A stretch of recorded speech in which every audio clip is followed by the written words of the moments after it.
រូបរាងតូចតែបើនិយាយពីសមត្ថភាពវិញពិតជាអាចជួយសម្រួលទៅដល់ការងារបានយ៉ាងច្រើននោះគឺ HP SmartTank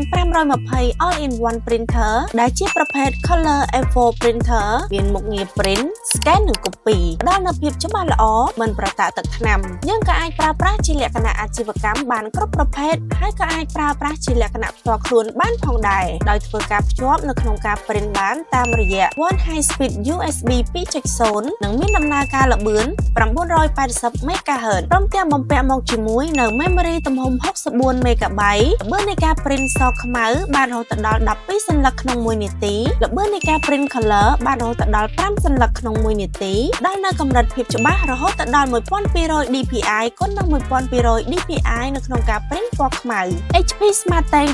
520 All-in-One Printer មានការធានាជូនរយៈពេល1ឆ្នាំលោកអ្នកក៏អាចរកជឿបាននៅក្នុង App iElectronic ឬក៏ក្រុមហ៊ុន ice Electronic ដែលមានអាសយដ្ឋាននៅលេខទូរស័ព្ទដូចខាងក្រោមសូមអរគុណ